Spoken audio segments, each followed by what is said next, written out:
नमस्कार सबाइके सुतोपार घरकन्याय आपनादेर स्वागत।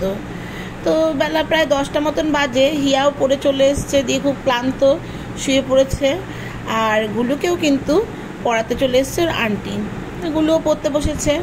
गुलु स्नान टान हয়ে গেছে, स्कूल থেকে এসে খেয়ে দিয়ে गुलु आंटिर কাছে পড়তে বসেছে।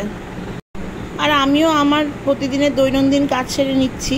তো রান্না বসিয়ে দিয়েছি, মাছটা ভাজতে বসিয়ে দিয়ে ঝপ করে একবার ছাদে চলে এসেছি। কেন কি খুব সুন্দর মেঘ করেছে আর একটু হাওয়াও দিচ্ছিল। তো ভাবলাম একবার ছাদ থেকে ঘুরে আসি। তো আমার আগের যে তুলসী গাছগুলো ছিল ওগুলো একদম পেয়ে গেছিলো। তো আমি সেগুলোকে তুলে ফেলে দিয়েছি, তার জায়গায় এরকম সুন্দর নতুন সবুজ সবুজ তুলসী গাছ উঠেছে। তো দই কাতলা তো খাওয়াই হয়। তো সেদিন আমার বাড়িতে এসেছিলো রুই মাছ, আর আমি সেদিন একটু দই দিয়ে রুই মাছ করেছিলাম। তো মাছের ঝোলটা বসিয়ে দিয়ে আমি আদার্স যে তরকারিগুলো কাটার সেগুলো কেটে নিচ্ছিলাম। আর রান্না করেছিলাম একটু কারকোল ভাজা আর মাছের মাথা দিয়ে পাঁচমিশালি একটা সবজি। তো আর টক দই শসা তো ছিলই সঙ্গে। তো আমার রান্নার কাজটা সেরে আমি একটু পিঙ্কির বাড়ি যাচ্ছিলাম, পিঙ্কি ডাকছিল বলে। তো তা করতেই দেখলাম গুলুর বাবা চলে এলো। তো গুলুর বাবা আসার আগেই কিন্তু ভুলু এসে ঠিক টাইম মতন এখানে বসে রয়েছে। কেন কি প্রতিদিন গুলুর বাবা ওকে দুপুরে রাত্রে বিস্কুট দেয়। তো আমরা যতই ওকে ভাত দিই না কেন, তো গুলুর বাবার হাতের বিস্কুট না খেলে ওর কিছুতেই কিন্তু মনটা ভরে না, আর ও যায়ও না এখান থেকে। আর এই সময়টা ছিল বিকেলবেলার। ঘুম থেকে ওঠার পরে দেখলাম এরকমভাবে ঝিরঝির করে বৃষ্টি পড়ছে, তাই একটু ক্যামেরা বন্দি করলাম। তো তা করতেই দেখি গুলুর এই ছোট্ট বন্ধুটা ছাতা নিয়ে এই বৃষ্টির মধ্যে গুলুর সঙ্গে দেখা করতে এসছে। তো প্রতিদিন যখন গুলু বিকেলবেলা সাইকেল চালায়, ও একটু এই মাসির সাথে ঘুরতে আসে। তো তখন ওদের দেখা হয়, ওরা একটু খেলা করে। কিন্তু কদিন এই ঝিরঝির বৃষ্টি হওয়ার জন্য দেখা হয়নি, তাই জন্য ও কিন্তু আজকে গুলুর সাথে দেখা করতে এসছে। তো ছোট মানুষ, খানিকক্ষণ থেকেই ওর আবার মায়ের কথা মনে পড়ে গেছে।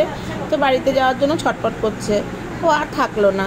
তো তারপরে আমিও একবার নিচে নেমে এলাম। তো আমার বন্ধুরাও দেখুন সবাই চলে এসছে। তো আজকে এখানে ফুলুরিয়ার চপ বানানো হয়েছে, যে বৃষ্টির দিনে আমরা একটু ফুলুরি চপ খাবো চা দিয়ে। তো সেটাই খাওয়া চলছে। আর আমরা এই গ্রুপটাকে নাম দিয়েছি জানেন, কার কাছে কই মনের কথা গ্রুপ। তো ওরাও 4 জন ছিল, আমরাও 4 জন। তো সেই জন্যই এরকম নামকরণ। তো তারপরে বাড়ি চলে এলাম, এসে দেখছি হিয়া সন্ধে দিয়েছে, দিয়ে পড়তে বসেছে। তো হিয়ার সামনেই পরীক্ষা, তাই জোর কদমে তার প্রস্তুতি নিচ্ছে হিয়া। আর আমি এদিকে আমার রাতের রান্নাটা সেরে নিচ্ছি। তো আমার যখন একদম রান্না করতে ভালো লাগে না, একটু শর্টকাটে কিছু রান্না করতে হয়, তখন এরকম ফাঁকিবাজি রান্না আমি করে থাকি। আর আমার বাড়ির সকলে এটা খেতে খুব ভালোবাসে। তো কুকারের মধ্যে তেল দিয়ে মশলাগুলো ফোড়ন দিয়ে দিয়েছি। তো তারপরে দিয়ে দিয়েছি রসুন, পেঁয়াজ, আদা, কাঁচা লঙ্কা আর কটা কাজু বাদামের একটু পেস্ট। আর তারপরে দিয়ে দিলাম গুঁড়ো মশলাগুলো, আর দিলাম বড় চামচের 2 চামচ টক দই। আর লবণ দিয়ে ভালো করে কষিয়ে নিয়ে আলু, তারপরে ধুয়ে রাখা চালটা দিয়ে একবারে একটু ঘি, গরম মশলা, ডিম সব দিয়ে ভালো করে নেড়ে চেড়ে প্রেসার কুকারের ঢাকনাটা বন্ধ করে দিলাম। তারপরে 2টো সিটি মেরে খানিকক্ষণের জন্য দমে রেখে দিলাম। তো তারপরে রেডি হয়ে গিয়েছিল এগ রাইস বলুন, বিরিয়ানি বলুন, যাই বলুন না কেন। তো ঘরোয়াভাবে একটা কিন্তু খেতে কিন্তু দারুণ টেস্ট হয়েছিল। তো তারপরে রান্না সেরে ঘরে আসতে দেখি গুলুর আন্টির হোমওয়ার্ক হয়ে গেছে। তো সে এরকম শাড়ি ঠাড়ি পরে সেজে গুজে মিনিকে নিয়ে খেলছে। তো চলুন তাহলে আজকের ভিডিওটি এই পর্যন্তই রইল। ভালো লাগলে একটি লাইক, শেয়ার, সাবস্ক্রাইব করে অবশ্যই আমার পাশে থাকবেন। আর আমার যে সকল বন্ধুরা আমার চ্যানেলটিকে সাবস্ক্রাইব করেছেন তাদেরকে অসংখ্য অসংখ্য ধন্যবাদ।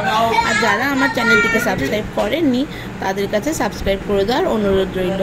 Thank you.